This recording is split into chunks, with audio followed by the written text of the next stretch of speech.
What's up? What's up? What's up? It's the Ketchup podcast, episode 22, with your host, Lofton, aka Mr. Nice Guy, aka Mr. Hayes Adonis, aka when you're suited and booted, Antoine Cumberbund. And I got my co-host Rajim, aka Boulder Shoulders, aka Mr. Dark Poet, aka if you don't know by now, go ahead and hit him with it. AKA Mr. Make It Happen, man. What's going on, man? What's good, baby? What's good? Hey, and you know what I'm saying? We done brought the DJs in the building. I got my man down low. If y'all looking on YouTube, I got my man Juan, aka DJ Psycho, in the building. Welcome to the podcast, my brother. That's right. Give it up. Let's go. Give it up. Yeah. Hey, gentlemen. So, Rajim, man, how was your week, man? How was your week? Hey, man, it was a good week, man. Honestly, I got to hang out with the granddaughter, man, chill a little bit. Still got work. I ain't won the lottery yet, so that ain't. I'm saying? I'm working on that. Yeah, that is fact. That is fact. I'm working on that, but I'm still working. You know what I'm saying? Wife ain't yet, so I think I'm doing good. always always a plus. Keep her around. It's only been a couple months, man. You good? You doing good. Made it. You know what I'm saying? Hey, I'm doing good. Hey, bro. Yeah. We're going on 2 years, man. I'm saying, like, look, hey. You know what I'm saying? Man, I think it restarts when you put the ring on, though. Yeah. It definitely restarts. It definitely restarts. All that dating stuff, that don't even count no more. That don't glad you told me, because I was counting all that. No, that don't even First count dates, no more. all that. Nah, that don't work. Yeah, man. My had a busy week, man. Been wearing me out, but still doing good, getting ready, this weekend, or not this weekend, but next weekend, my oldest is about to step out into that world, man. She moving out the house, she gonna have bills that she didn't know that she had. You got a schooler on that. You be like, yo, you got a schooler on that. I ain't know orange juice and milk cost that much. Like, you know what I'm saying? Like, hey, it'll be a little different. It'll be a little different, but hey, now you know what that means. Yeah, when the cereal box, she'll know when the cereal box. Wait a minute, it don't refill. Yeah, it don't automatically refill. The milk actually gone. Right, gone. So it's like get ready to see those and to have those wonderful conversations and get those things when you out of the house where they call back and be like, yo, what's this and how's this? You know what I'm saying? Hopefully, in our experience we taught her enough that there's not a ton of them and she's able to tackle all those things, but it's gonna be different, having to where be outside of the house and doing those things. So just preparing for that, my baby girl, my Nelly Belly's gonna be out there living the life. So hopefully she come back and visit us every once in a while, and check us out. So Juan, how was your week, man? The guy got to ask how was your week? Man, my week has been busy, bruh. Super busy. Trying to get so I'm a union fitter. You know what I'm saying? Okay. HVAC for Johnson Controls. That's what my day job is. Right. So I had to get ready for every year we do a union picnic. On top of that, on the work week, they just gave us all the chillers for the stadium of the Ohio State Stadium. Okay. So the company before that was taking care of them, left them in disarray. Now we got the Notre Dame Ohio State game coming up this weekend. We got to get them working. So it's been overtime. How can we get these parts in and get these chillers running? And so me and two other guys, it's just been nonstop work. On top of coming home, trying to do the husband and just like the streets over here, trying to do the grandpa thing. I had my grandkids this weekend and, they ran me ragged while I'm trying to DJ at this picnic. You know what I'm saying? So I had double duty, but it's good because doing the grandpa thing, guess what? You get to juice them up, drop them off. Yeah. Juice them up, drop them off. Hey, that sounds good, man. So it looks like everybody on here is doing good things, but if it was a tough week for you, and this is one of my favorite, if everybody know, we go on to the next segment. Drink of the day. It's the drink of the day. Yeah. So that means everybody just had a successful week. that means you either celebrating or you having a drink getting ready for the next week, but you like, it's about to be a month. So, all right, man, what you got, Rajin, for your drink of the day? Talk to me, player. So listen, I figured I was going to change the game this week. Right? Changing the game. Change the game. You ever heard of Arnold Palmer? Yes, sir. Yes. Got your lemonade, you got your tea, right? Yep. So I'm going a different direction with it. I'm going with a Armando. You know what I'm saying? So what I did was, okay, all right. I took some, was it Jack Daniels? Lynchburg lemonade, right? Okay. Gotcha. Yeah, I I took some, you know what I'm saying, some Tennessee, some sweet tea. Yep. Right? But then that wasn't gonna just do it. You know what I'm saying? I had to make it right. So I took me some Diamore limoncello. You know what I'm saying? Okay. All right. Limoncello. Drop a couple shots of that in there. Yeah. I like to call that Armando. Armando is in the building. All right. You know what I'm saying? All right. Armando. Okay, and then you put it in an old fancy glass. Yeah, old fancy hourglass. Look, you see the index finger? There you go. Pinky up. Yeah, okay. You know what I'm saying? All right. And look, and I don't even golf. Well, I don't think Armando golf either, but Armando. I don't think Armando's on the links either. But hey, it's all good, man. I'm gonna make me one of them. That's legit. So Juan, talk to me, man. I think I'm gonna keep it classic. I'm gonna keep it classic. You know what I'm saying? So I went over there to the cabinet tray. The cabinet tray. Okay. And I went and grabbed. I don't like the 15. 15 got a little in it. Okay. I went and got the classic Glenlivet 12. Okay. You know what I'm saying? I'm gonna mix it.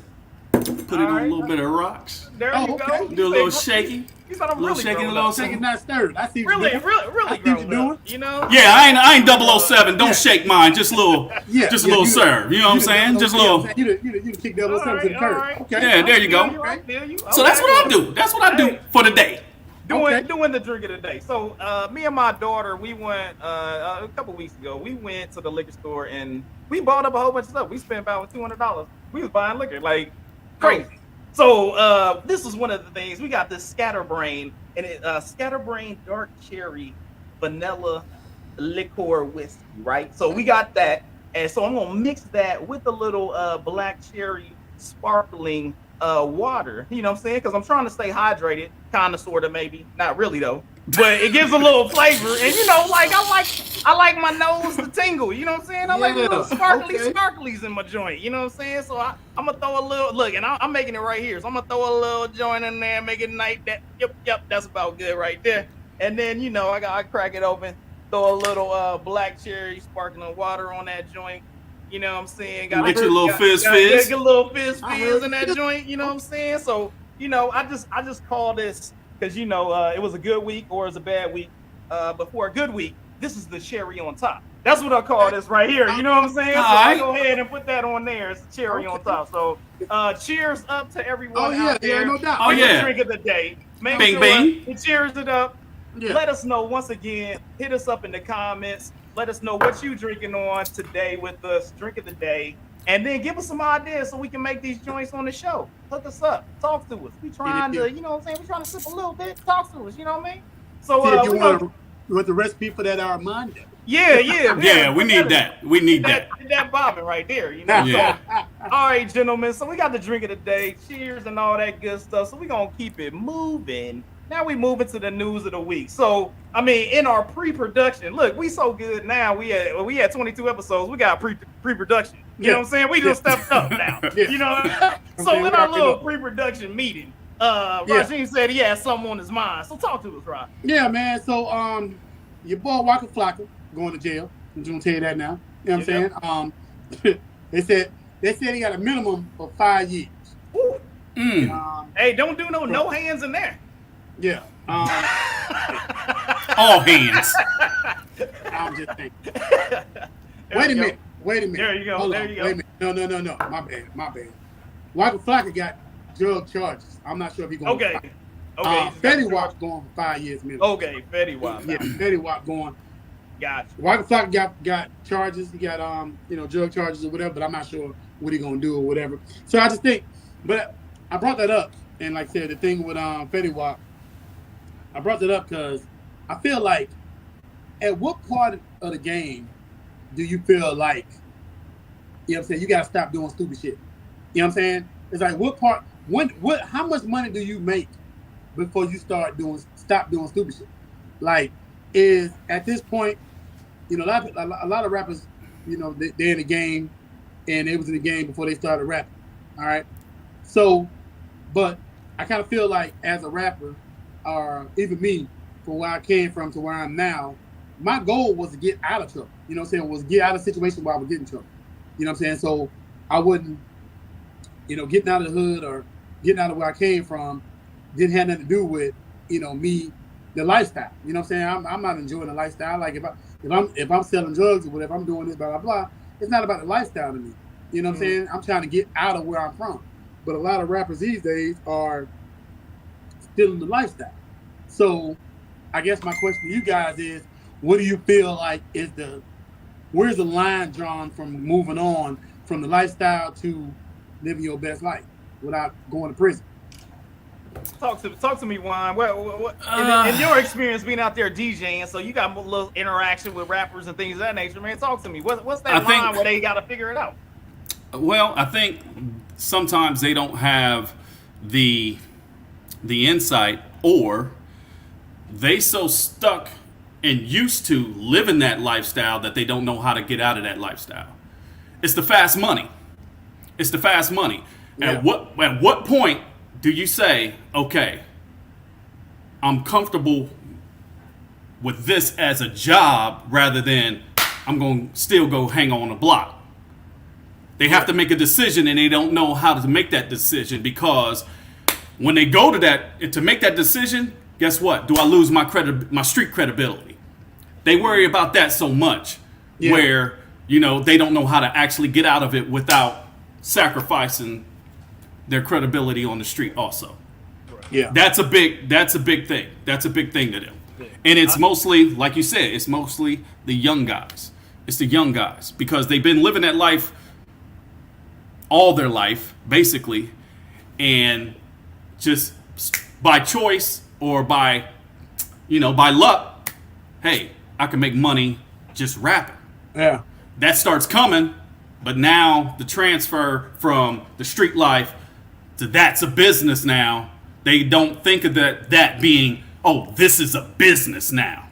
Right. You know what I mean? So that's the big thing for them. I see that as the big thing. I think, at least in my perspective, I know for sure what you're talking about, Juan, is right there at the top of it. But I also think sometimes when you got cats that are like you talked about, where's the threshold? I think there's people that come out. You got folks like Waka Flocka or Fetty, like they've had multiple albums. So I feel like, maybe that 1 and 2 dude that just came out, they trying to find it. They really have that attachment. When you get the 2 to 3, 4 albums, like, it's a business because you've been in it a little bit. I think some of that stuff, no different than rappers that get older, aren't, got families and stuff like that. It changed because, they're trying to keep tied to the narrative that they had. How do you rap when you happy? You know what I'm saying? How do you rap when you good? Like, because all the raps become, hey, I'm balling, I got this, my goal, my this, but you don't have those things that like tie with those people that are going through grind and stuff no more. You know what I'm saying? And it's one of those where sometimes people feel like, and I've seen, I've heard from like partiers, it's like, hey, if you're not living life, then how do you get content to write? You know what I'm saying? If I'm just chilling, like if I'm just like, yo, I go to work, I'm kicking it, I go to the pool, I'm at the beach, and I'm just having a good time, just chilling, and I'm not out there like living. You know what I'm saying? So I can have that weird interaction or have that like, crazy time with a club, got shot up, and I'm diving out the back. And now if I write them lyrics, people like, oh yeah, I was in that one time, but you can't be like, yo, I was just chilling at the beach with my grandkids. Like that, nobody's you taking rap that joint. Dog. And you could be the hottest grandpa alive. You know what I'm saying? You know, So I think also that plays a factor in some of the stuff because like you know, you got this dude right here. He said you got Jody talk about Drake been rapping about the best time of his life, no thuggish, but he started out that way. That's the difference. Drake started that. That's like Usher, or he's literally the R&B rapper. Because he started out where it's like, hey, I just want to love you. Let me just talk about all the chicks he hit. Talk about how he took them out. So like that's what he do. And he's like, I can do that forever, and ain't nobody gonna say nothing. But the thing about it is then if that's the case, then it's all about change. You should be able to if you a real true hip hop artist, then you study your lifestyle. Okay, I ain't got to talk about that no more. Right. I'm doing this. Well, this is new content. Do you want to be Do you want to be that artist that's still talking about the streets that you ain't into? What about the new stuff that you're doing? But that's why so many rappers stop. That's why so many rappers stop. I look at it like this. Like for example, the other day I was listening to Chris Brown new joint, and Chris Brown talking about he flipping keys like acrobatics or something. I'm like, first of all, I remember when you first came out, you was like, well, nigga, you wasn't, you know what I'm saying? Like, we seen him grow up. Like, that's what I'm saying. We seen him grow up. We like, you ain't flip no keys. Yeah, not a key. Like, unless you're talking about piano keys, you ain't taking that. Like, but it's like, but you gotta understand, a lot of the people these days aren't really. They're not gonna research your background. You know what I'm saying? They ain't for it. You ain't gotta have receipts for what you doing. You know what I'm saying? There's no receipts for it. Like really, everybody know Chris Brown with a blood or something like that. Like I don't know. When did you become a blood? Like you people know what I'm saying? honorary joints now. You can just say you something and then eventually join it. If you got enough money, you just pay in. I remember back in the day when you had to get beat in. I guess that was a thing. That's called jumped in, bro. Yeah, that's called being jumped in. So that's being jumped in. It's like now people. I'm pretty sure Chris Brown probably ain't get jumped in or whatnot. So yeah, like he said, it's basically. I feel like this. You got at some point in time, you have to understand the concept of okay, listen. You know, I'm an adult now. You know, if I'm rapping about something, okay, you know, whatever, rap about it. You ain't got to do it, rap about it. You know what I'm saying? Like, you're not gonna check you on it. As long as you put out good music, they're not gonna check you on it. But not only that, long as you know exactly what you're talking about or been around it. Right. Long as you've been around it, if you can walk out your front door and you see it's happening, then you should be able to talk about it. Long as you see it happen and you know exactly what you're talking about. And now when you go to jail, now you got to figure out how to keep people off your ass because you was talking about it. You know what I'm saying? You was thugged out a minute ago. Hey. Like, come on. You thugged out. Well, I mean, they had to be some, you know, in that aspect when you getting indicted on some joints, you was touching something. You know what I'm saying? There wasn't a point where you was just, you over there, you know what I'm saying, not touching anything. You was around something that got done like that because that's a little different. You know, I mean, sometimes they coming after people. Obviously, they be coming after people. They decide, hey, you need to be up out of here, and they can sometimes do those type of things, set it up. But if you just art of a storyteller, Slick Rick, hey, I'm gonna tell a story, and I'm gonna give you the whole breakdown, and then I don't have to be doing it, but I can give you the whole story and make you rock through it and know that, hey, I saw that from a distance. That was over on the block over here. I knew what down. I knew that person that did whatever, and I could tell the story. And it's, you know what I'm saying, and be able to be that. It's the art of storytelling, bro. Yeah, art of storytelling. I can write a hot 16 by my granddaughter and being at the beach right now. So. I mean, hey, look, let me give you an example of art of storytelling. Hey, man, I've known you for a long time, Raj. You ain't never been in a coma. So, you know, but you wrote a book about it. That's the hottest book out. There you go. You know what I'm saying? So it's like, it's one of those things where it's like, hey, if you can tell the story, ain't nobody got a problem with it. You know what I mean? So and usually those people ain't in jail because they ain't really touching it. You know what I'm saying? They ain't really around it like that after they start making the album. You know what I mean? So so I think it's on that artist, man. It's on them being able to grow up and mature and understand that they have something real tight in their hands that's going on. So based on that, we talked about a dude last week, not really a dude, kind of metaversey dude called FN Meka. He was the AI rapper. the AI rapper that got signed to Capitol Records. They must have heard our podcast and he got fired. That man got fired quick. Cause he was like, that don't make no sense. Ever, son. Yeah, he got there and now he's out of there. So no, you know what I'm saying? It's all over for the AI rapper. Also, the programmers, I heard little things. The programmers happen to be white, and they was talking about.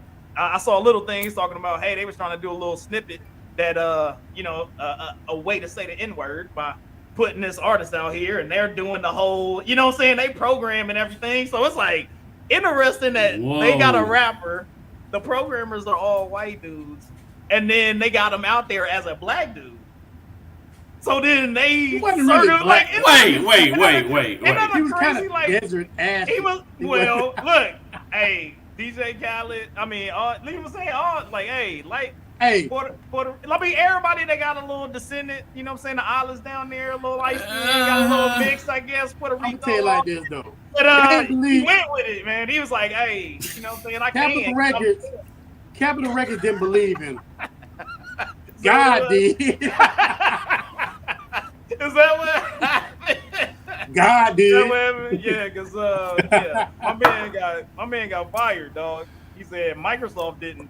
It's like Microsoft and Apple didn't believe in FN, so he got up out of there. You know. God did. So that was an interesting little run, 7-day run for my man. Got tour up out there, so he up out of there. I wonder who got paid. I don't even know anybody get paid. Hopefully, he ain't spending all the. He probably live in the metaverse right now. Guaranteed. He got paid in Bitcoin. Yeah. I was about to say digital. He got some digital joints. He got some imaginary dollars for that imaginary right. imaginary career. You like. Oh, but also, man, we gotta give applause. You know what I'm saying, to another black CEO that's out there killing it. The king of weather.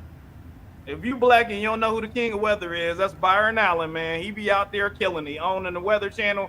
Also, he hooked up the HBCU Go app.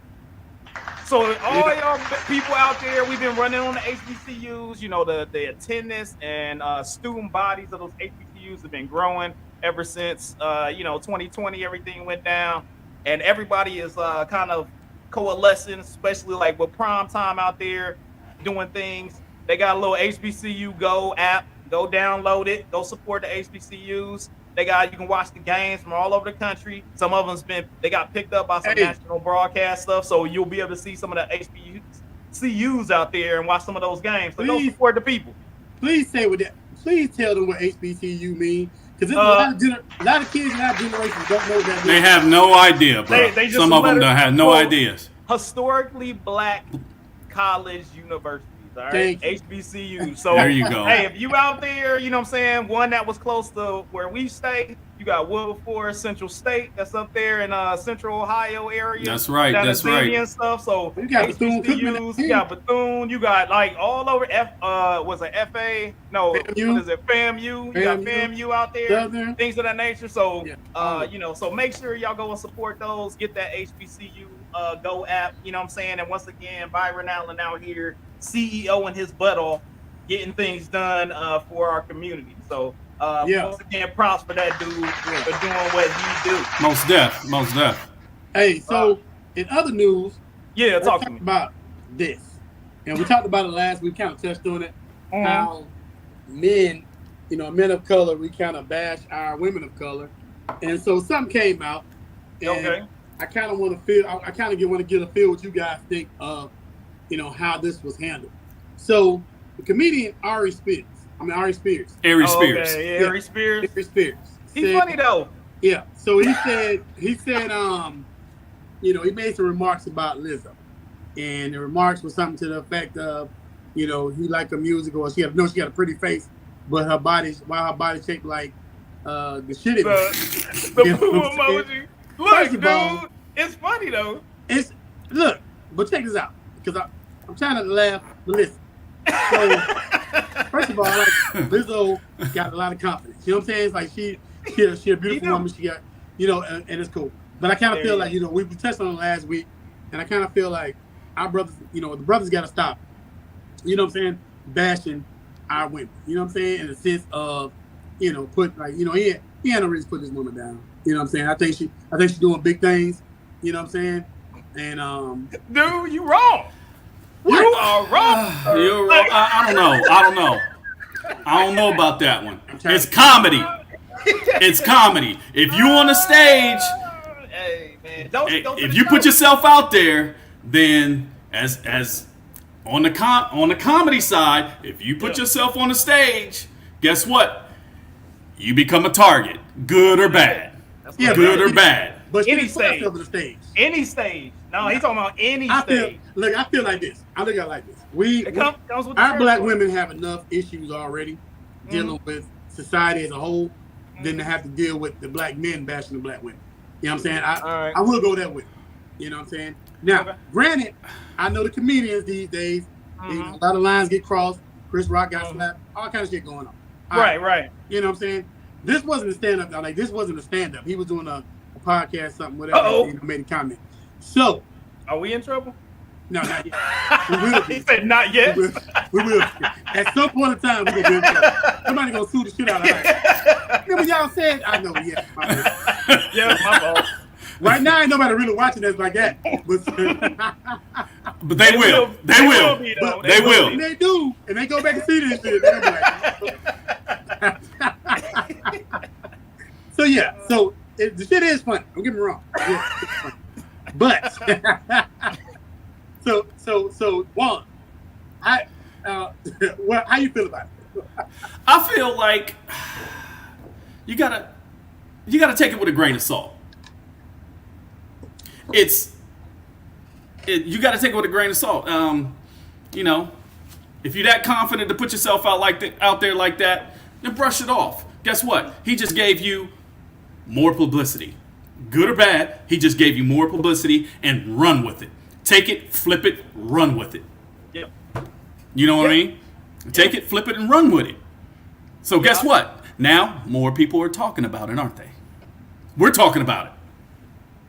Yep. And we know about it. We're talking about it. We're talking about it. Shut down. Go ahead. What the hell you got to say about it? So, this is kind of my thing, right? So, comedian-wise, determining the mouth that it's coming from, comedian-wise, I mean, I guess it would be hurtful, but at the same time, did he say she was like fat, or he just said what she was shaped like? So if he said she was shaped like a Coke bottle, and everybody looked at her and was like, "Nah, that nigga lying." Nah, you be like, so, nah, nigga. You know what I'm saying? If you, I guess it was more or less the emoji, of course, that he said, but. I thought when I first seen it, I thought it was funny, but then at the same time, it's one of those deals where if you confident in yourself and you out there like, yo, this is me, no matter what anybody says, just like dudes have to deal with other dudes talking trash about them. I've been short my whole life, and literally anybody that's taller than me is going to tell me, you can't read. Like, I'm going to deal with it the entire time. And I just go like, hey, I have no problem with it. This is what it is. I'll be like, guess what? I bet your legs is cramped when you try to get in the car. See, and like, I'm good. Like, I can always find clothes. Like, so it's one of those where, hey, I find the benefits of, hey, I'm short, man. I can always find my size. I don't know where you You know what I'm saying? You need specialty stores. Like, I don't need none of that. I go find mine anywhere. So it's just one of those things where you got to understand everybody has their flaws. Everybody has things they gotta deal with, no matter who you are. Ari Spears, he used to be thin. He big himself. Right. So I mean, it's like, yo, it's one of those things where she could have came right back at him like, yo, you look like whatever. Same type of deal, and went with it. You know what I'm saying? I just think, like I said, I don't want to laugh about it because if somebody will see this at some point in time, here's see this shit, you gonna be like, oh, y'all gonna be coming y'all podcast, but y'all will laugh. Lizzo, I got you, bro. Well, here's great when they gotta be great, Lizzo. To piggyback off of that. Oh, now you gotta piggyback. You went. I'm piggybacking. I'm piggybacking. I'm piggybacking. Talk to me. Let's go. I'm piggybacking. Piggyback. Okay, piggyback off of that. Why are the new generation so fucking soft? You can't say this. You can't call. Everybody wants the alphabet community, right? Here we go. The alphabet community. Don't get this shut down. Dog. Don't get this shut down. You know they run. No, the but internet, my whole thing is, why is it? And this is with anybody, any group, the society that we are raising right now, right? truthfully, are soft little bitches. But I'm gonna tell you why. First of all, I'm a football coach, right? And I coach AAU, and in our league, your ass, if you can't play, you can't play. But there are leagues, a league I played for a couple years ago, everybody got to play. You know what I'm saying? Everybody on the bench, everybody got to play. You got to put them in so many minutes out of the game or about our block. You know what I'm saying? Stuff like this makes our kids soft. Like, bitch, if your ass, if you don't know how to play football, right? If you don't know how to play football and you can't run a ball, you can't catch a ball, you can't block, what the hell I'm putting in the game for? You know what I'm saying? Because I'm training you how to do this. And a lot of times what happens is parents want to put their kids in, especially fathers. Fathers want their kids to play, want their sons to play football. Everybody's son wasn't built to play football. All right? Everybody. Correct. But they put these rules in place where everybody's son got to play, or everybody's daughter, whoever got to play. And that, like you said, that's soft. Like, get your punk ass up, you know what I'm saying, do the push-up, and it's goddamn, you know what I'm saying, then maybe you can play. You know what I'm saying? It's like, come on, it's like, you know who garbage and you know who good. You know what I'm saying? And they be like, well, everybody wins. No, the fuck they don't. No, they don't. No. That's why you have a winner and you got a fucking loser. Yeah, like your ass, you know what I'm saying? You a loser. Like, you know, You're a loser. You tell kids you a loser. Like, hey, hold up. Hey, your coaching methods, I don't agree with your coaching. You a loser. Get out of here. Like, no, but look. In my experience, hey, I didn't coach football, but my kids was soccer players, right? So soccer. So coaching the soccer team, it's one of those situations where it's like, yeah, everybody got to get in there and do their thing, and you have to kind of rotate people and do all that other stuff. But it was also a situation of it's sometimes you have those coaches, and I think in the younger leagues, at least the younger leagues, you get in that situation where you kind of had that nepotism situation where you got cats that are just playing their kids. And they're just, you know what I'm saying? And they're honing in. Instead of really trying to make everybody better and improving everybody, they only concentrate on, hey, my kid, because I'm trying to get my kid prepared for, oh, my kid is going to be the quarterback. Oh, no, my kid is going to be, you know what I'm saying, the middle linebacker to call the plays. Oh, no, my kid is going to be the, you know what I'm saying? So it's one of those where it's like trying to kind of flip that where, hey, we got to have everybody kind of participate, be on the field, because, I mean, I've experienced some of that stuff. You know, when I was growing up, where it's like, yeah, I'm out there, but hey, I can't do things because certain players, because of the coach's son or the coach's daughter, hey, they get to go do those things. You know what I mean? So I think that rotation, at least a little bit, that I've experienced. But I don't think parents have an issue as long as they see that you're really trying to coach their kid and get them better. Now, I think it's some bullshit. I feel like I think if that's what you want your kid, I think if you want to get your kid better, then guess what? The coach has what, 20 kids on a team. The coach can't get everybody up to the same level. The parents have to take responsibility and go get that extra coaching if they want their kid to excel. For sure. And once their kid starts excelling, guess what? Then the coaches will see that kid is better than these kids and put them in play.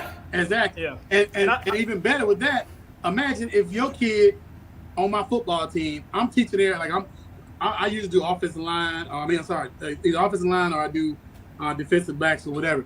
So if I'm coaching my defensive backs and your damn son over there chasing butterflies, this motherfucker ain't playing. Hey, I had one. Hey, my daughter used to be. We used to put them in softball, and at the beginning, you know, she's in the outfield and she out there kicking flowers. Yeah, picking dandelions. You know what I'm saying? Not even watching where the ball going into the outfield. It's dropping right beside her, and I'm like, Coach, take her out. Yeah, take her out. She gonna get smacked in the head with one of these softballs, and then I'm gonna be upset. You know what I mean? Go ahead and take her out, put somebody else in, and let her sit. You know what I mean? So it's one of them things like you gotta stop coaching little. It's being the realistic parents because that's and that's what it is. That's another part of it too, is because you could have a kid, right, that needs to work on things, right, and they just want their kid to be out there and live the dream that they didn't live, and they're pissed off because their kid ain't get out there, but they're not working, they're not getting their kid to be better, and now they mad at the coach because he ain't putting them out there. And you got to be like, yo, you got to be realistic with the whole situation and understand, hey, if I ain't come out for the kid, like me talking crap about the coach at home, which then gives the kid an attitude when they come to play, like all those things play a factor in the way that kid is interpreting how to work hard and things that they got to overcome. Because if that parent's at home going, oh, you want to play? And they like, yeah. All right, then you got to work. You got to do what the coach says. Like, I don't know how many parents are going, you got to do what the coach says, compared to, yo, you should really be in the game. I don't know why. You ain't working. You know what I'm saying? Like, you're working so hard, and I don't know why he's not putting you in, compared to, you got to listen to the coach. You need to work harder. Like, all those type of things that I don't know if a lot of the kids. But you got to know your child's ability, too. You got to know what your child can do. But even at the same time, if you got kids. If your child's athletic, or if you know if your child should be on the debate team. You know what I'm saying? You know if your child can't run to the mailbox and that, he just probably ain't from him. You know what I'm saying? Like, or if that child truly has the passion to play that sport. That's the thing. Because you can not be as athletic, but if you have the passion, that means that person going to do anything and everything possible to stay on that team. Exactly. And the thing is that eventually their athleticism, determining the age that they're in, their athleticism actually could catch up. And all of a sudden, like, boom, they spurt, or, puberty or whatever it is, the time frame, and all of a sudden, like, yo, this dude come out of nowhere. No different than, half the basketball players, like, I mean, Jordan, for instance, and some of the other ones that was, he was only 6'3" at this time. And then all of a sudden, he shoots up one summer, and now the mug's out here dunking on cats. You know what I'm saying? Or the extra coaching that they're getting at some point clicks. Yeah. At some point clicks, and they get it, and they start excelling, and it start to show, because they want it that bad. Yeah, because the kid wants it that bad. And those are the two things they gotta have. If they have that passion, and then if they have that athletic ability. We had a kid a couple years ago. This kid, his mom said he cried every time on the way to practice. Every time he came to practice, he cried on the way to practice.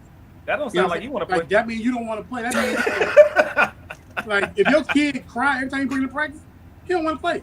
He didn't want to do it from the get-go. Yeah. He didn't want to do it from the get-go. And you think because your kid big, he automatically supposed to be able to play. No. Yeah. You know what I'm saying? Your kid, just because your kid big don't mean he's supposed to play football. I mean, I think if... I got a nephew right now. You supposed to play basketball. Wait a minute. I got a nephew right now that started playing football, Little League, big as shit. And I look at him right now like that motherfucker should have played fucking football. Played 2 seasons, Little League. Didn't want to do it. Yeah. Right now, the deal breakers. Look him up. Ray Woods, the deal breakers. Lead singer of a big band. Band. All over Columbus, traveling to Indianapolis, traveling all over the world right now. The deal breakers. Hey. Nice. That's what he wanted to do. Yeah. He got old women. That's my little nephew.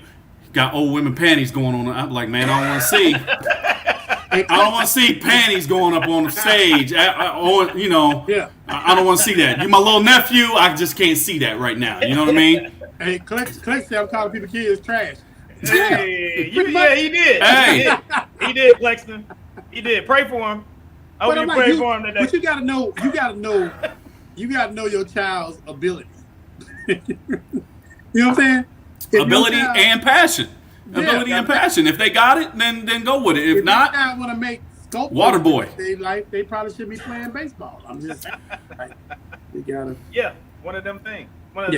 Well, now we understand we got some soft ass trash kids out here. So everybody agrees. Soft ass bitch ass kids. Also, one thing that was kind of weird, they getting kind of interesting out here. If you know the rapper Benny the Butcher, I guess him and Freddie Gibbs, which is another rapper. I don't know how much y'all know about these cats. It's East Coast boom bappy type deals. But they out here. Benny the Butcher sent some pictures to Freddie Gibbs' girlfriend doing oral sexual activities. And I don't know how long Benny the Butcher gonna be alive. I don't know how long. Because I mean, I don't know if you can be out here. Back up. Out there. Yeah. Wait a minute. Wait a minute. Yeah. Question is, whose John was it? I mean, I don't look. It didn't have. I don't know. I ain't see the picture, but I ain't. I guess I ain't either. So like anything on it, but obviously. My question was it his? Was it they what? They knew it was Freddie Gibbs' girl though. Like that was one thing. Like even if it was some past stuff, you can't be putting that out on the streets. That's not nice. Well, question is, what was the purpose? Did they have beef? What? Did they have beef? What would you call that purpose? Like what? That's beef. What other purpose? That's beef. What was you? What did you try to get out of that? What did you try to get out of that? Obviously, I mean, that seems to be a thing. Has to be a beef situation right now, so that's kind of crazy. But the head of the game. like I mean, what is the literally the head of the game? Literally. What I mean, I look at that as a no-go. No pun intended. What type of thing? If you got beef with somebody, I mean, because I mean, my man threw the picture out there. If you got beef with somebody, what are the links that you are going to try to embarrass this person? Talk to me. Brian. There's no limit. If I got beef, there's no limit. No limit. None. All right. None. He going Master P. None. Limit. If we got true beef, there is no limit. And if I see you, it's on site, no talk. Woo. I can't say the same thing because let's go, Roz. Talk to me. Because with me, I'm like, I don't know when to shut down the emotion part of that. Because if you find a picture of my wife doing that and you put it out, I'm not stopping until I find you. And one of us ain't gonna make it. One of us going to jail. That's it. I'm with you right there. Because it's no limit. No limit. Look at this church going gentleman out here making jokes. Where is this headed? I'm putting you out here. Hey. Oh, go ahead. Jesus, pray for him out there. Hey. Go ahead. Jesus is there on the main line flexing. Yeah, so I mean, beef. That's deep, man. Like I see y'all saying no limit on there. Yeah, I feel. And the thing about it is I'm not trying to have beef with nobody. I haven't been in that type of beef though. That's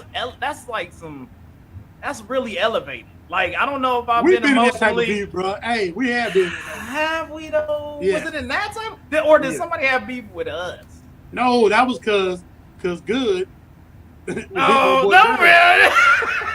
Look, he's spilling dirt. He's spilling dirt. He's spilling dirt. You talking about the other joint? The Michael 5 dirt. Yeah, the Michael 5 beef. Okay, I got you. Yeah, that was some. Yeah, that was a head on the swivel type situation. Yeah. Yeah, that was okay. We did have some. One of our like artists that, on our record label was sleeping with an artist's girlfriend from another record label.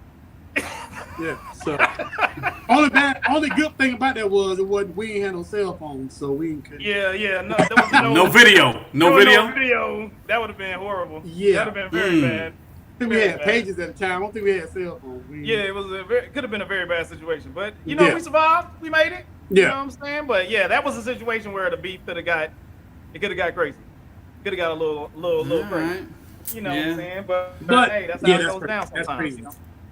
Hey, so one more thing in the news. What you got? So apparently, remember we reported last week that one of the members of Nappy Roots got kidnapped and robbed and all that good stuff. Yeah. Well, according to an inside source, they said it might have been a inside job. Yeah, I saw that. It would have to, a lot of times it would have. Sometimes it's somebody who knows somebody who set them up. Yeah, that's crazy. Yeah. I don't know, bro. I feel like all these cats, young rappers, got these big squads and blah blah blah, and like the money, man. Like these cats, there's no loyalty. Loyalty has diminished a lot. You know what I'm saying? There's a code. The code has been broken. It's crazy. These cats are killing each other, robbing each other over.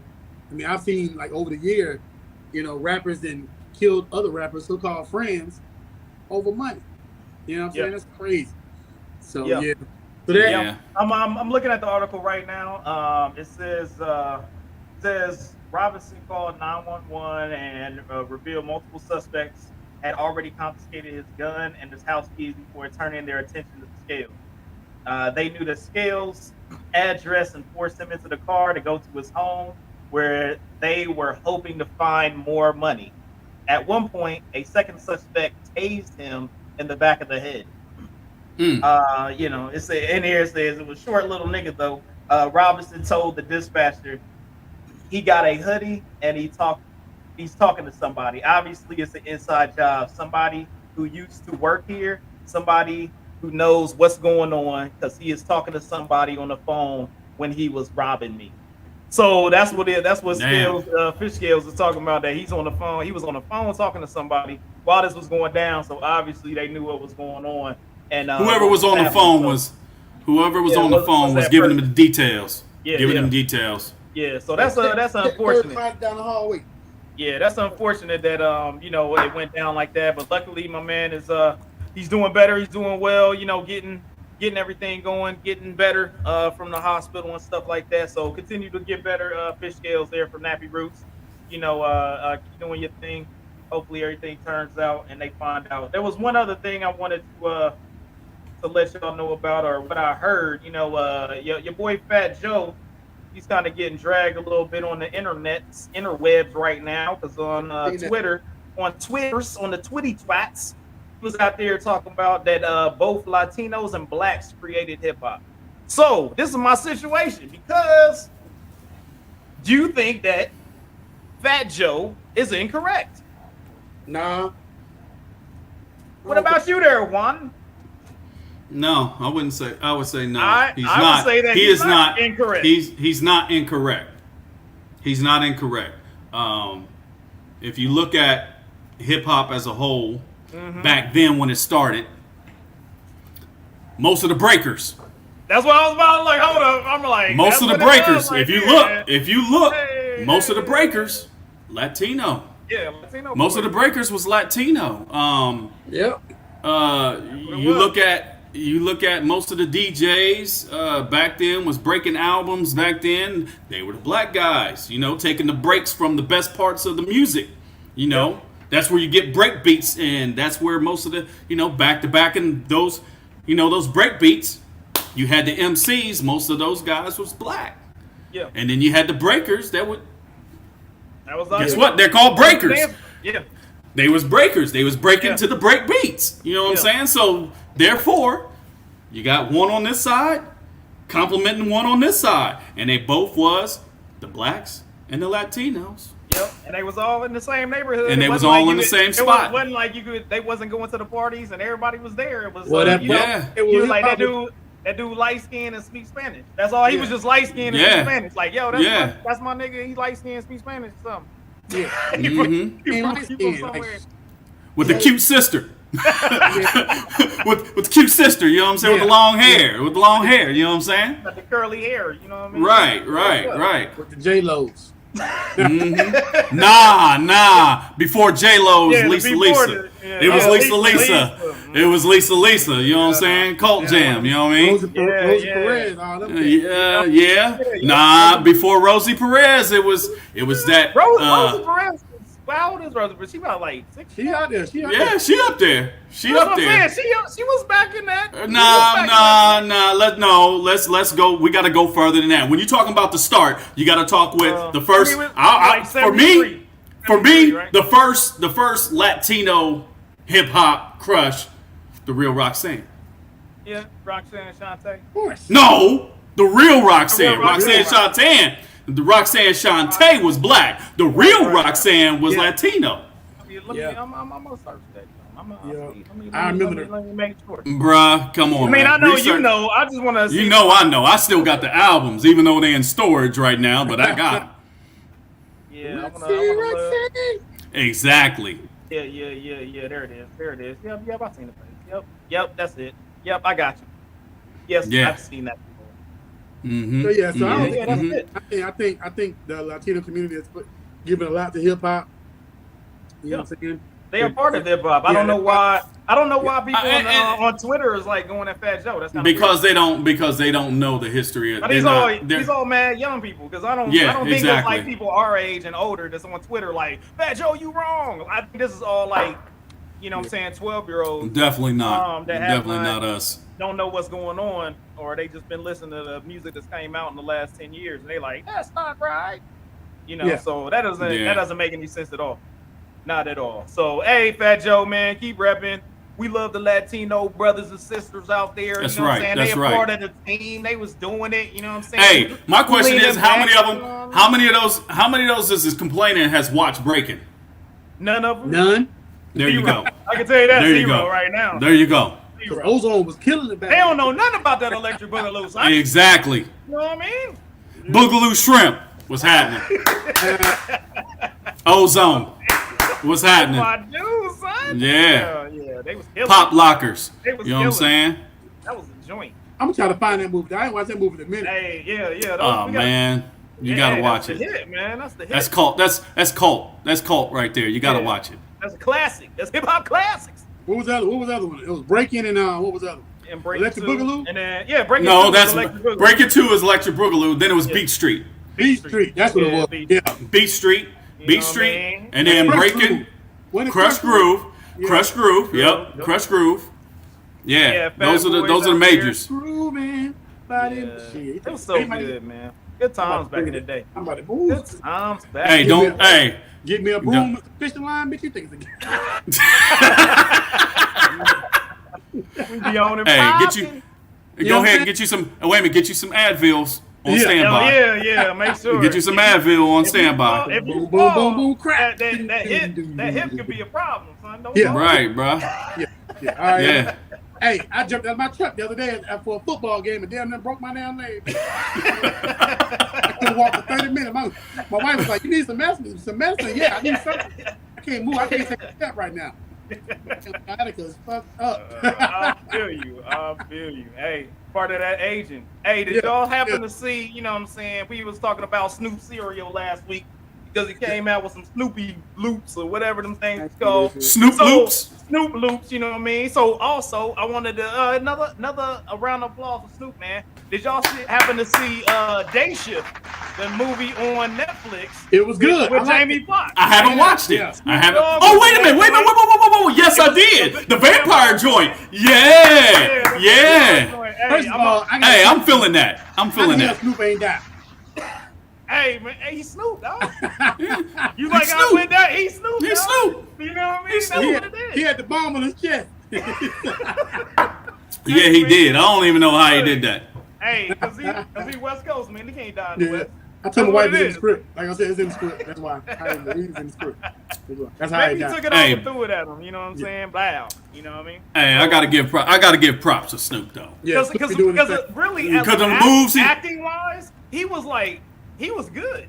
I was Yeah. like, oh, He's been in a few. I mean, but he's been in a few joints to. He's been in a few joints to pick up pointers and whatnot to elevate his acting game. You know what I mean? Because he was really like playing another character, even though like by the end he was giving a little West Side or whatever. But He got a new it's movie still coming one of those things. I was like, yo, this dude is like he acting like a different character. Like it wasn't traditional. I'm just being Snoop in a movie. He was actually Yeah. trying to be Yeah, I'm somebody a character. different And I was like, out of okay, his that's spurt. dope. Now too, called Bromance.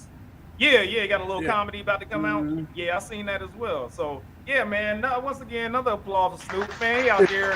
Word up. I would say Snoop POW. really on the real. OG. I had to look at it like Snoop is probably the most famous hip hop artist. Gotta be like one of the most famous hip hop artists, man. Like Snoop, from where he came from, just about people knowing him outside of hip hop. Worldwide, yeah, I would say yeah. Yeah. Snoop yeah. is that dude. He He came out is with like most a real okay. Put it like album. this. He came out with like a real like super duper album. Famous, so long. most. I will Famous. say he's the most famous, most diverse hip hop artist Yeah. known to date. Yeah. I mean, he's been on talk shows with He got what was Oh the- Girl, what was- he had the Oh Cook Girl. joint with, yeah, he's Martha doing that. He's Stewart. doing Martha Stewart. He's doing He's doing Corona commercials. Mm-hmm. He just acquired Aftermath. I mean, But he got Death Row. He just He got- reacquired that. He's doing major stuff, he's man. endorsed worldwide. He got Asian commercials, all kinds of stuff. It's crazy. Yeah, man. Snoop is Yeah.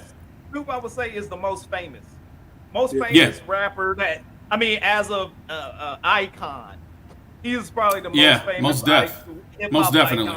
icon around the world right now. So once again, big props to Snoop out there, man. My man got cereals and he doing movies and he that dude, man. He trying to be like Ice Cube, but more like visual. Because even Ice Cube, he been doing it for a minute, doing his thing. But he's more behind the scenes producer, doing the directing joint, putting stuff Correct. together behind the scenes. But Correct. Snoop is that guy that's been out front with his face on the billboards, and he's that guy, man. He's been out there doing the big thing. So good stuff, man. So I think that's it for the news of the day. We gonna move in to the We've been on news for music about an hour. of the week. So it's been a pretty good music week. We have a interesting situation as of music wise that's been going on. Let's go ahead and pop this up and add it to the Strizine.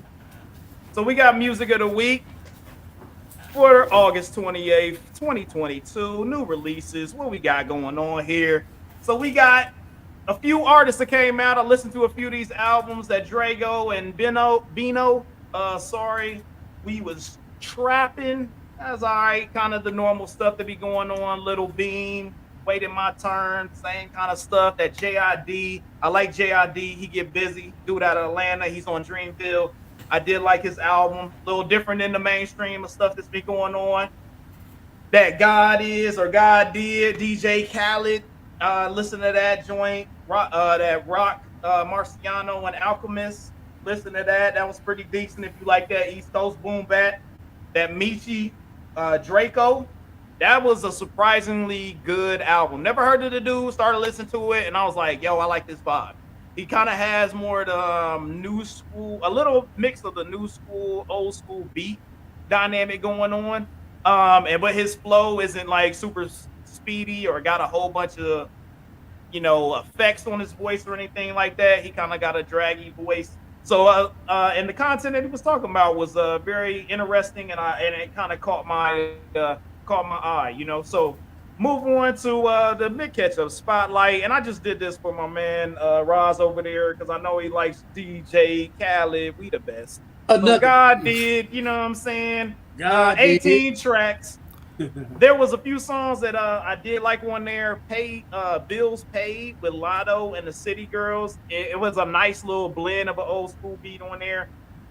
God did Jay-Z's verse. If y'all have heard, Jay-Z's verse was pretty legit on there. Talked about some stuff. Beats is pretty much what DJ Khaled do. It was the samey type stuff. The Juice World did. That was a good song.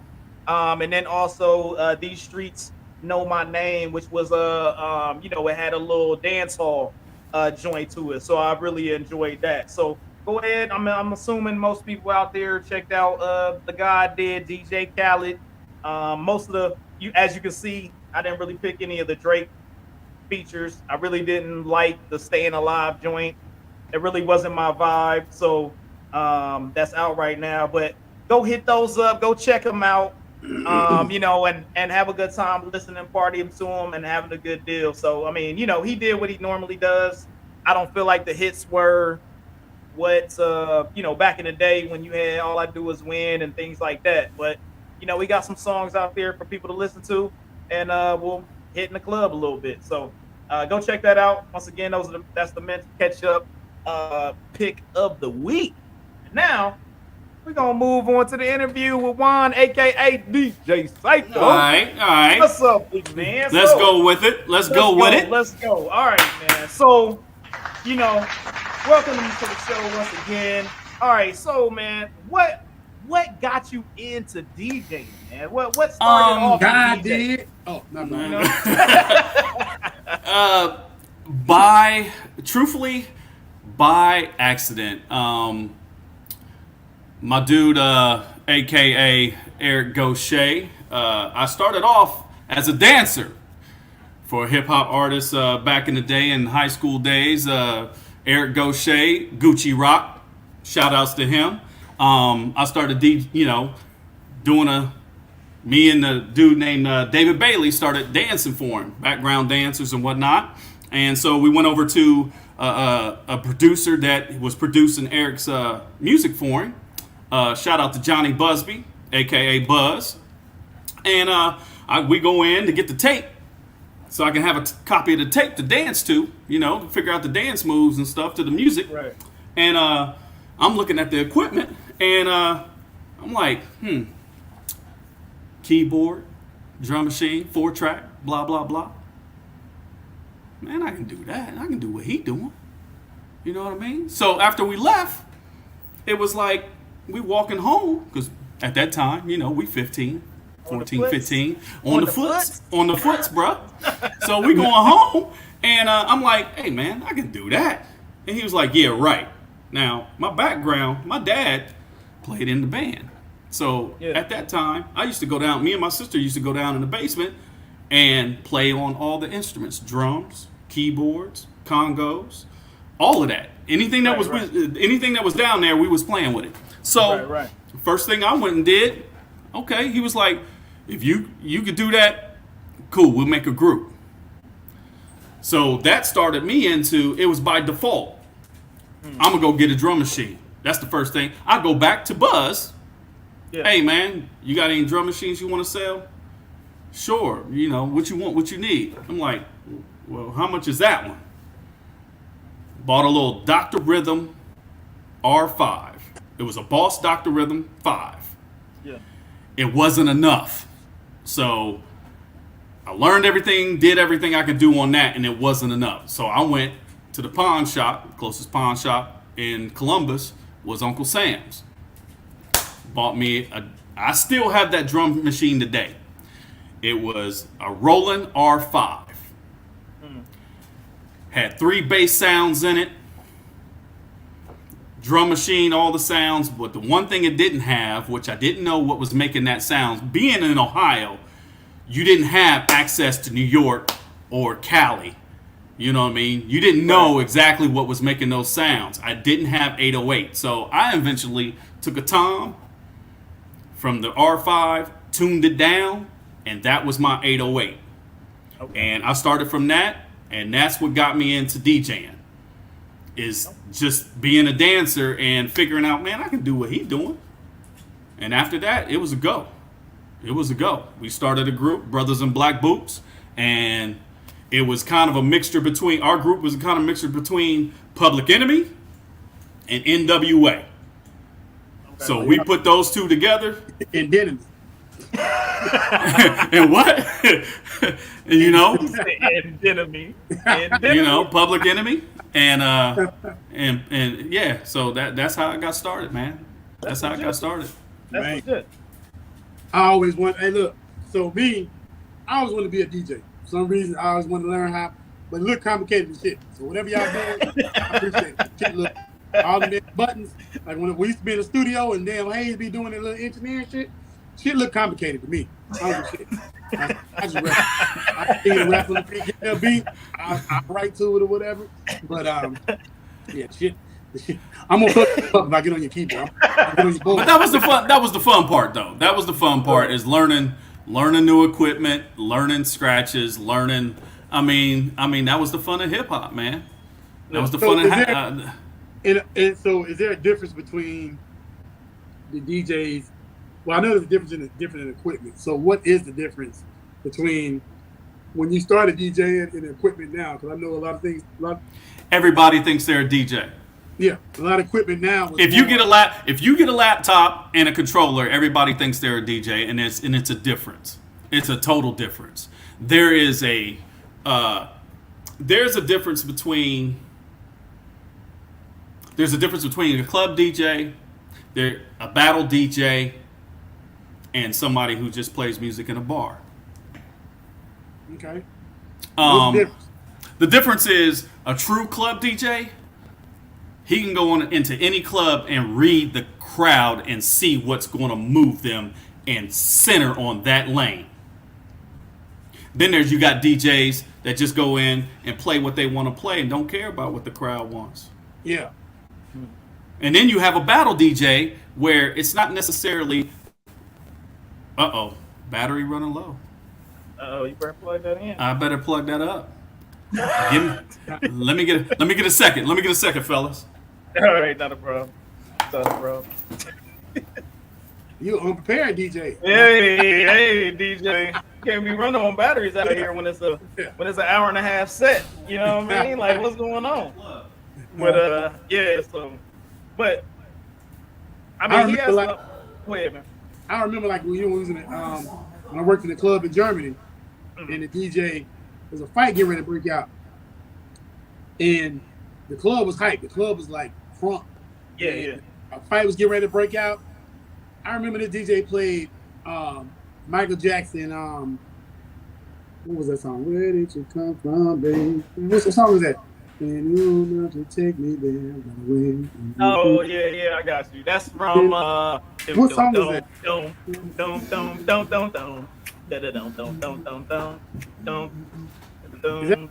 Is that right?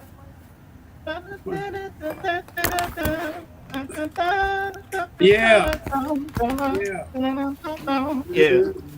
right, I'm back. The DJ played that song, and everybody that was about to fight, the whole room just shifted.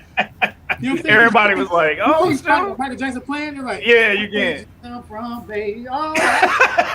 Yeah, you can. You're like, you can't fight to that.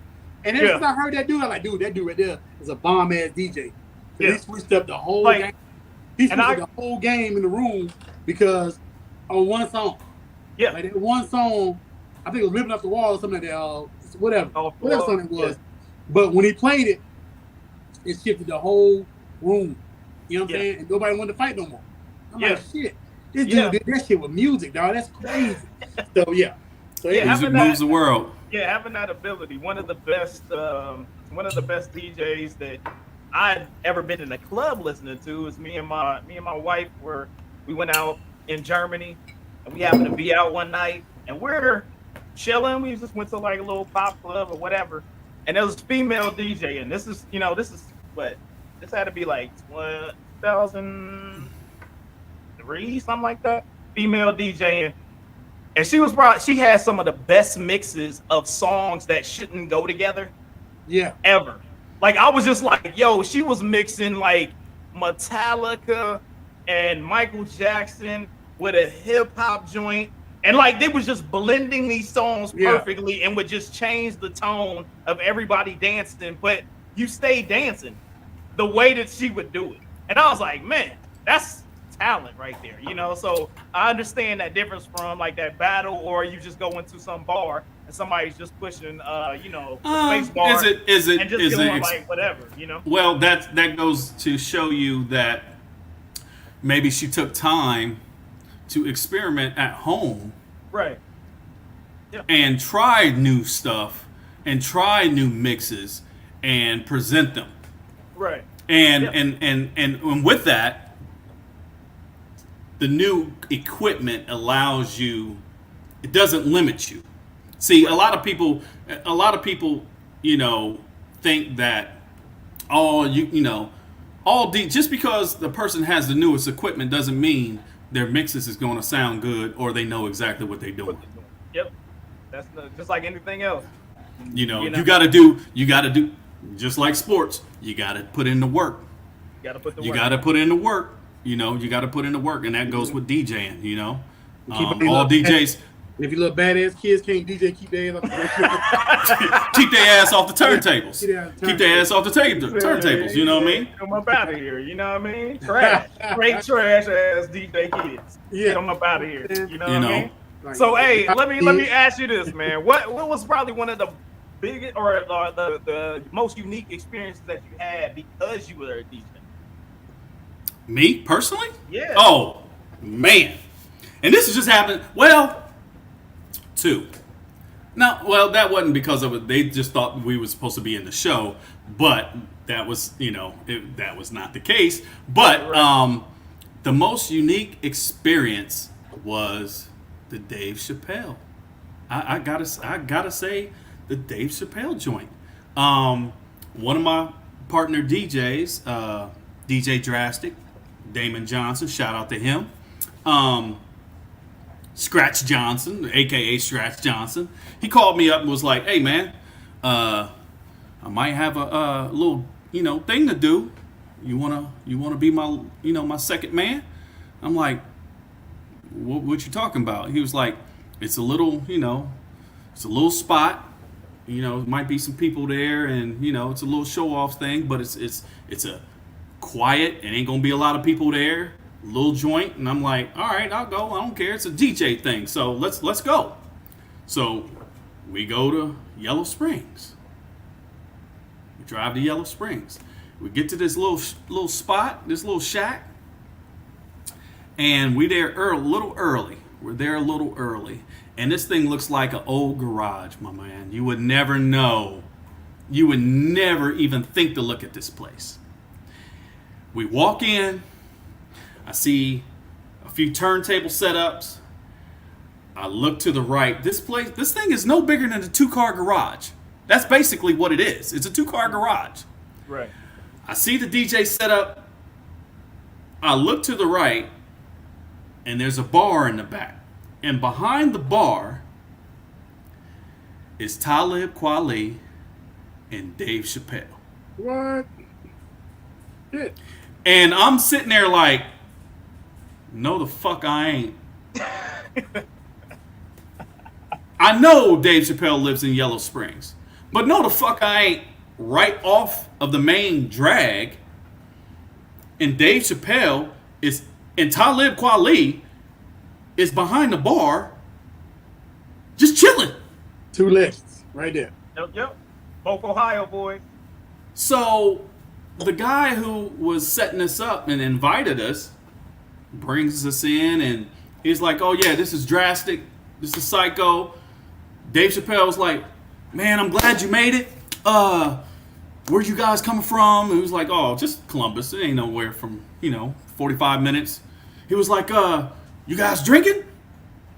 I look at Drastic and I'm like, "Hell yeah, we drinking." He was like, "Well, what you want to drink?" I was like, "Man, if you pouring gasoline, I'm drinking it. Whatever. It don't make a difference. You pouring it, I'm drinking it." Takes us over, has he pours us a drink. We cheers, and we just kick it all night.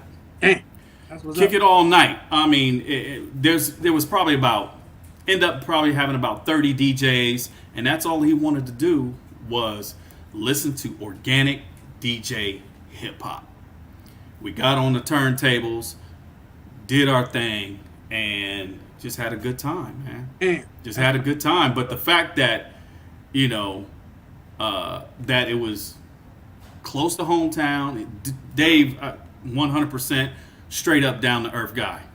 Straight up, he was in there mopping up speed because it was in like February. So up here it was still snow. It was still snowing. People walking in. He's like, "Oh yeah, let me scoot over right quick. Let me get that mopping up stuff." And I'm like, bro, this is down to earth guy. He 100 with it. Yeah. And true dude of hip hop for real. He's a true guy of hip hop. He loves hip hop. So I would say, out of everything, that was one of my top experiences being a DJ. One of my top. That sounded like it was dope for real. That was one of my top, just as being of all of of people with money. Yeah. That don't act like they're of money. That's the difference. That's the difference. You know what I mean? You can actually reach and touch them. You can actually touch them. You know what I mean? So you didn't get Talib to he didn't get on the mic? Yes, he did. Okay. Yes, he did. He got on the mic. Dave got out there, told us, some experiences in that spot. The last time he saw DMX, he was in that spot. Whose house was it? It wasn't a house, like I told you, bro. It was a bar. garage. Oh, it was a garage to a house? It was just a garage? No, it's a old mechanic's garage off the strip, and he said he bought it, and he gonna turn it into Is that the spot he gonna turn into the comedy show or the comedy store? I don't know, man. I don't know, He has that thing. Dude. I get comedy. Hey, in Yellow Springs. On the low, I'll show you exactly where it's. I'll send you the link where it's at. I know exactly where it's at, and when you see it on the map, bro, you won't know. You'll be like, that? You would not believe me. Yeah, that's it. Yeah, it's crazy. It's crazy. Good stuff, man. So, besides, being able to meet Dave Chappelle and being in those situations of meeting artists and experience those type of things, like, what effect have music had on yourself and like your kids and your interaction and being able to inspire people? Like, how has that been? How have you used music to inspire younger generations? Music for me, my thing is, each one teach one. So whatever I learn, you know what I mean, it does me no good to keep it. Lofton, for sure, anything I had, or I had as an insight or how to do stuff, which you already knew how to do things. Right. It was available. If you ask me, I'm going to tell you what I know, and then that's it. You know what I mean? Yeah. So, and it's my peace. If I'm frustrated, go to my music. If if I had a bad day, go to my music. It's my creative outlet. Yeah. As a producer yourself, there might be 1,000 things you might throw away. Yeah. But it might be this one artist or a kid that you see, he's trying to do something and he doesn't have the equipment to do it. Hey man, I got couple of these tracks. Why don't you go ahead and run with that? See what you can do with it. It opens up my heart to help another artist. Another inspiring artist. You got to inspire. Hopefully, things that I've done has inspired somebody else to take it to the next level. And that's what that for me. That's what it's all about. That's what it's all about. Even though if I don't make it to whatever the case was, right. Hopefully I did something that inspired somebody else to take it to the next level, and hopefully they could take what I gave them and run with it. And that's with no accolades of, hey, shout out to DJ Psycho, blah blah blah. Right. I know what I did. I did, and it just makes me feel good. So long as it makes me feel good that I can give back to the hip hop community, then that's what I like doing. Hey, we appreciate you, man. So, hey, Raj, you got anything else? No, man. I think it's time though. All right, man. Well, it's time, man. Once again, thank you so much. Interview-wise, DJ Psycho in the building. Cheers up to you, man. Thank you. Thank you. We gotta do one more thing. Thanks for having me. Before we leave up out of here, we gotta hit you with that. Respect your deck, man. We gotta respect your deck. You know what I'm saying? We gotta do that for every person that come on this show. We gotta ask them a couple questions, just to find out. You know what I'm saying? This is about some music up in here as well, so we gotta make sure that we're good to go on that. So, what's that one artist? That no matter what happens, that you said, hey man, this dude ain't came up with an album in 10 years, or this mug is coming out with a new album and people are like, it's trash. I'm buying it anyway because that's my dude. Who's that one artist that no matter what, you about to go get it? Hip hop wise? Hip hop wise. Who's that artist? Man. I would have to say, even though, and it's not a hip hop artist. It's actually a producer. DJ Quick. DJ Quick. Okay, all right. DJ Quick. DJ Quick, man. Anything he's touching, then I gotta go get it. Get it. Just because he does, it's that feel good music, and anything he touches is usually some kind of feel good. Yeah, DJ Quick's legit, man. He got that nice it's like West Coast. It's a little bit. It's West Coast. That West Coast. He got that West Coast ride. You know what I'm saying? It just makes you But you know what? I hate people saying that. I hate people saying West Coast. Because most of that stuff is Midwest. Well, it's Ohio players, Zap. Yeah. So really, it's Midwest. Well, it's Midwest. It's Midwest. Midwest is the base. Original. Yeah, it's the base for it. You know what I'm saying? Right. People in the Midwest didn't do that with it. The West Coast did that with it. But true enough. So they brought it back. They flipped it. All right, so we got DJ Quick on that. So all right, now what's that one album that no matter what, you're like, yo, I'm stuck on the island somewhere. What's that one album that I'm gonna listen to repetitively, no matter what's going on? That's the one I can take with me. The one album I can take the whole album. Yeah, It's got to be the whole album. Yeah, man. I mean, you don't listen to Hip hop? You stuck on the Because island. It don't have to be hip hop. It don't have to be. It don't have to be hip hop. That one album that hey, I gotta listen to it for the rest of my life. That's the only songs I got. Man. I would have to say. I would have to say Stevie Wonder, bro. I gotta have Stevie Wonder. Okay. The album. Oh man, you hit me right quick. Either that or Thriller. Michael Jackson Thriller. Thriller is legit. Thriller's legit. That's a good album. I'm old school, bro. I'm kind of. It's yeah. You know what I mean? We all old school up here, so I feel you. So yeah, okay. So we got DJ Quick. We going with Thriller or Stevie Wonder? I would say. I'm gonna say Michael Jackson. I would say Michael Jackson. I'm gonna say Michael Jackson Thriller because he changed the game. He changed the game on that. Thriller album. Okay, so we've already got DJ Quick as the artist. We got the album as Thriller.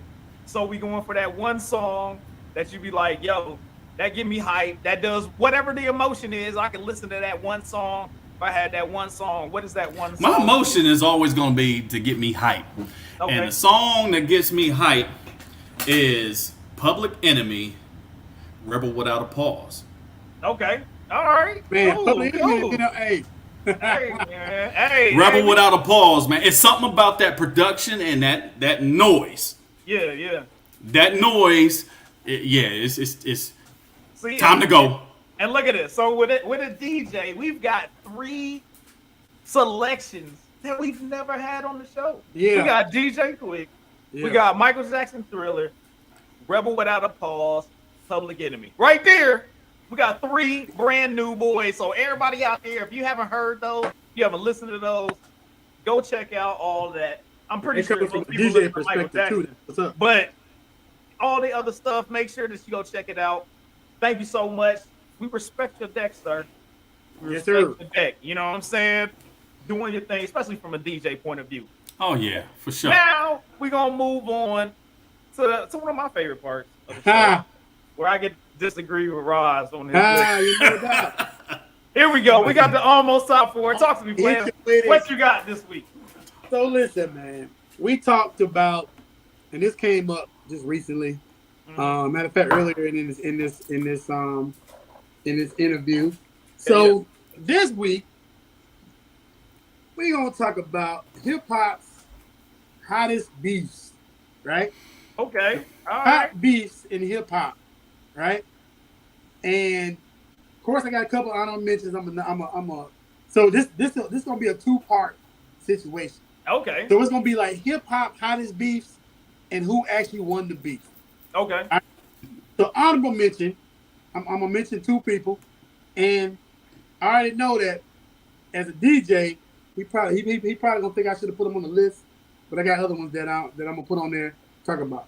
First honorable mention, LL Cool J versus Kool Moe Dee. That's like honorable that mention. Okay. That was a good Honorable one. mention. To me, I like that one. I like LL that Cool one. J. You know what I'm saying? You saying the winner? You saying the winner is LL? Yeah. I like Oh, most definitely. Yeah. Most definitely. I was a fan of both. I had both albums. Okay. So I got you. So the next honorable mention, and only because it's only an honorable mention to me because they cool now. Okay. It was Drake, Meek Mills. All right. Yeah, that was Drake won that one. You know what I'm saying? Yeah, Drake won that. Drake won that. Drake was the first like hip hop internet beat.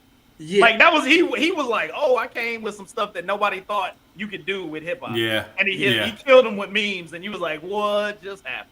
Yeah. Yeah, that was new. So now, Gotcha. top 3 best All right, here hip we hop go. beefs of all times.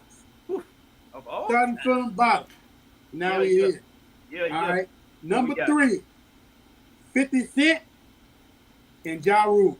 Ja Rule. 51st job. 51st job. I say 50. You gotta say 50. Because Yeah, Ja nah. Rule was kind of like That's fell not- off. After that, he fell off. Like, Beyond fell off. Anytime you got somebody who could buy Yeah. the first three rows of your concert and have nobody show up, yeah, game over. yeah. Game over. Yeah, that's it. 50 was that 50 was 50 was villainous. Like, I mean, it was like, I'm trying to take your career. He was doing things, and he was able to do things because hip hop artists was kind of really making money. So then he could do things that other hip hop artists can do. Like LL couldn't have did that to Kumo D back in the day because they weren't making money like that. But now, like 50 and them, they was like making money where he's like, yo, I'm making he's making vitamin water money. Yeah, like, you know what I'm saying? Cash, so he was able to do things that most artists wouldn't even think of anymore. Yeah, that was no doubt. Destroy this cat. Yeah. So number 2, and listen. If you listen to this particular beat, if you listen to these songs, right, bro, when I tell you this cat literally destroyed this cat, and he destroyed this cat so bad, I'm gonna say the name. That other cat was like, when I heard this shit, I was like, goddamn, it's over. Eminem, MGK. Oh, MGK was like, hey, bro. I wouldn't. You putting that number 2? Continue. Yes. Just go ahead. That was bullying. That was bullying. That's some bullying shit right there. You wouldn't even. Yeah, you can't even put that. But I put it at number 2 because of Kill Shot. If you heard Kill Shot, dude, the lyrical skills in Kill Shot, dog, was like I got you. crazy. Okay, I give you that. I give you that. Kill Shot was crazy. It's like even MGK was like, he said he called him a mumble rap. He's like, oh, goddamn. You know what I'm saying? What I'm gonna say? You know what I'm saying? Yeah. Go ahead. So number 1, and this is number 1 for me. Like I said, and I know Hayes always got some shit to say, so it is what it is. That's what I'm here for. Jay-Z, Nas. Jay-Z, Nas. Hey. Okay. To me, Nas took that. You know what I'm saying? Yeah, I mean, to most people. Ether. What? Yeah. To Ether. most people, that Ether. was, Yeah. Most definitely. That was Most the first definitely. L. That was the first L that freaking Jay-Z had taken. That was for sure the first L. Yeah. And there we I'll go. give you that. We got your top 3 hip hop hottest beefs. We got 50 versus Ja Rule, M versus MGK, and Jay-Z versus Nas. So, based on so as of songs, out of these 3, who had the best song, just in general? That you would have been like, out of all these battles, who had the best song? Either? Yeah, Ether. Nas. Ether was fire, man. Yeah. Ether was fire. Like, people was just like, what? And they never saw Jay-Z get smoked like that. He got he was just, that was fire. Yeah. Yeah, Nas. yeah. I give it Nas. I'm trying to think, like, other beefs out there that was worth something. That was really on wax. Just on wax? I mean, look, I mean, Pusha T dusted Drake, man, and he got him. He got him, dog. Did he really, though? He did, though. He literally caused my man.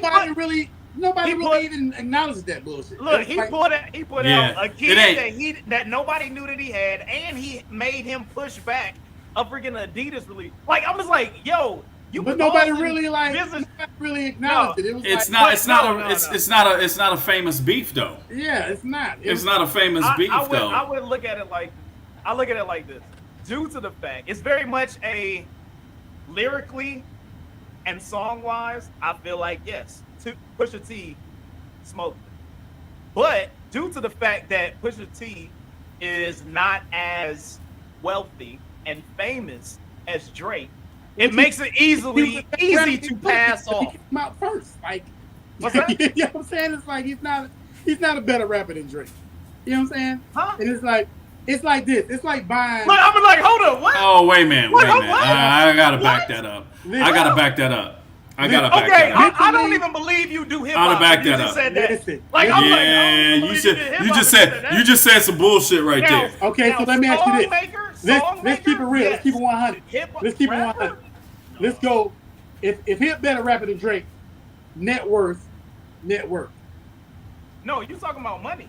I'm talking You about, talking about I'm money. talking about a better rapper, period. Better rapper? I If go there's a Pusha T. Mercedes and a Lamborghini, nigga, which one you buying? Like, real talk. Look, if I'm looking for lyrics, I'm buying Pusha T. Okay, If I'm looking for apparently his lyrics don't get him where he need to go. No, That's lyrics, my point. Look, I like lyrics are Pusha T, different. but he Look, ain't Drake. lyrics are different than making songs. You're talking about two different things. Yeah, you are talking about two different things. And the thing about it is, put it this way.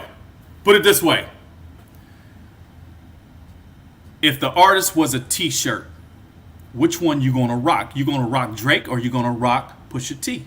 Neither one of them niggas, because I don't wear nigga shit. But okay. With that being said, I'ma say Drake is a women. He's catered to women buying his shit. A lot of, I put Drake, truthfully, Drake is an R&B. Drake should be in R&B. That's what I'm Drake saying. should be in R&B, man. Which is fine. For real. Which is fine. But the Which bottom that line means is he this. doesn't. He don't. If the bottom line is this. T. Pusha T is not, like you said, he's not making the money Drake's making. He's not as famous as Drake. You know what I'm saying? And hey, you done music with me. You know I'm a lyricist. You know, as an artist, I'm a lyricist. So I can't believe you're saying this. So as a lyricist, I'm telling you, which is fine. You know what I'm saying? But you also got to understand that you literally put up, you know what I'm saying, a mogul against a rapper. Okay. But that has nothing. That has nothing to see. That's what I'm saying. Like nobody even paid attention to that beat. If it was Drake and Jay-Z or Drake and Lil Wayne, everybody would listen to it. Now you know what? This would make the difference. If you took both of those artists and you put them on a battle rap stage and they spit those verses, Pusha T. That's what I'm saying. So you already just said you just said it. Battle rap stage. No, see, but that's what I'm saying. We talking about Do you know? But you're talking about a versus though. But you're talking about a versus. I'm talking about. You're talking about a no. But what I'm saying, he's talking about a versus, not how much money or how much they sold. No. You're talking about a versus. We talking about the hottest beef. All right. So yeah, I understand. That. I'm just talking about his. That's not the hottest beef because nobody even knew the beef existed. I understand that. You and I understand that. If you wasn't a Pusha T fan and you wasn't a DJ, y'all wouldn't know shit about this. And no, because I would still like grinding and everything he did there. But the thing is that I understand why it's not high on the list due to the fact he still got smoked. It's just that you have a person that is way up money-wise and fame-wise, and you have somebody that is not on their level. It doesn't mean that he didn't get smoked. It just means that he had the ability to go, look, I bought this, guys. Hey, I made a song for women. Look at this. Come on, dance with me. And he was able to go, he was the magician. He was able to go, no, look at this. Don't worry about this. That's what he's able to do. When you have that money, that's what you're able to do. So you telling me, like, lyrically, Meek Mill's not better than Drake? If they were, he is. But that's what I'm saying. And Meek Mill's in the same type of situation. Like he probably they knew about that. That was just Drake took it to a new genre. Like he did a different way to beef with somebody, which now people do all the time. It's like, oh, I'm gonna hit you with memes and goofy shit. So that was just different. But it's a situation where you go like, hey, we're on the same plane. Because think about it, Jay-Z more famous than Nas, but lyrically people put them close. So when that beef happened, people were like, oh, because hip hop wasn't making the money it is now, they were closer. Even though one was more famous, they were closer. So people would go, Nas got him. And it was real. If Jay-Z was Jay-Z now and Nas is Nas now, they wouldn't even worry about it. It'll be the same. Nobody would think about it. Nobody would think about it. Nas still a I can tell you right now. Why you think Jay-Z don't have beef with Nas? Look, he talking about everybody else. I'm gonna tell you. I'm just saying. Wait a minute, because Jay-Z got Beyonce money. That's why. Jay-Z is a billionaire, and Nas is a That's why. millionaire. That's why. So he would literally go, "I'm a billionaire, you're a millionaire," and he's like, "I won," and that would be the rap. That's all he would do. And he's like, "I got Beyonce," and he'd be like, "That's the rap," and they'd be like, "You won, got." All the memes will be like, "You know what? Nas, you know what? Hey, Beyonce. Get your shit together. We battling this. We battling this. I'll DJ. Hey, you make more money. I'll set up the 12s. Hey, you make more money than me, so I lost already. They were like, there it is. You already said that's what happened. So I lost already. I'll put a meme down on your ass. You gonna meme me? Meme the shit out your ass. Hey, but I mean, it's yeah. I would say Pusha T would be. I don't know. I don't know about the MJ or MGK. Even though that M just is fire anyway, and he's built for that. That's what he does. So I mean, so but I don't think MGK brought anything to the table. Like at least Jay-Z brought something to the table. That's the thing. He started this shit. What? Like he's saying, like Eminem said, I'm literally killing you on the fight. I'm beating you on the fight you pick. You know what I'm saying? You pick this fight. Like this, you wanted. Yeah. You wanted that smoke. You get all the smoke. He got all the smoke, but he was also nobody really compared to like 50 and Ja. Which got Megan Fox. The 50 and Ja joint. Why are you making jokes? All right, so you have 50. you have 50 and Ja, where you got cats that was literally at the top of the game. And, but you gotta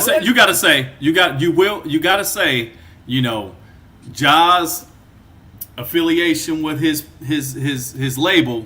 Herb Gotti. Yeah, that was a super downfall on top of 50 fucking with him. You know what I mean? Well, the shit that 50 said was, he said Josh shouldn't be singing this shit, but then 50 came back and sung. He did the same shit. He did the same shit. He did the same shit. Yeah. But when you the thing is that when people, you can do the exact same thing. You've seen this many times. You can do the exact same thing, but as long as people like you over the other person, it's okay. It's okay. It don't matter. Okay. You know what I'm saying? So it don't matter. It don't matter at all. You'd be like, oh, you're not copying, you created it. He'd be like, nah. Like, John was the one that was crooning the whole time, and then everybody's like, Candy Shop, what you got. You know what I'm saying? It's like, hey, they riding with it because they like, yo, that's fire. You know what I'm saying? So, you know, and plus he had Dr. Dre back there and Eminem. They was like, hey, we riding with that guy. Oh, yeah. Good. So, I mean, I feel you, though. I feel you. I don't know about the M and the MGK joint, but so go listen. That's a bully one right there. I call that a bully one. Number two, I call a bully. That was punching down. He was punching down on people. Yeah, they ain't on the same level. It's still beef. What's beef? Beef is when you need 2 blocks to go to sleep. All right, so we got, according to Roz, top hip hop hottest beefs. Top 3 hip hop hottest beefs. We had 50 versus Ja with 50 winning. We got M versus MGK with M winning, of course. And then we got Jay-Z versus Nas, which we all know Ether smoked it. So that was Nas with the W. So fantastic. Another wonderful one, sir. I appreciate it. I love arguing with you with your lists. It's the highlight of my day. That nigga said you 36 in a karate class? Oh, my bad. All right, my bad. All right, gentlemen. It's been great. It's been a fantastic one. Thanks for having me. Mid Ketchup Podcast. Thanks for having me. A fantastic guest, DJ Psycho, a.k.a. friend of Dave Chappelle, is on the show. You know what I'm saying? You know, put that another feather in my hat. You know what I'm saying? We had our drink of the Thanks day, for having me. of the week, new music. Go out and get that DJ Khaled. Go get that JRD. Also, you know, hit all them joints. Have a good time. Hit us, like, subscribe, hit the bell. We on Spotify, TuneIn, Apple Podcasts, Amazon, all that jazz. Hit us on the Instagram. Me at Hayes Adonis. We got my man at He the Author. Twitter, Lofton_Hayes, MKP. Also him on Twitter at He the Author. Facebook, go get the book, Coma. Mid Ketchup. YouTube, Mid Ketchup. Get that book. Keep reading out there. Coma. Don't get in a coma, but read about a coma. You know what I'm saying? Do the damn thing. We love y'all guys, and we about to roll up out of here. One more again. Mid Ketchup. Peace out. We love y'all.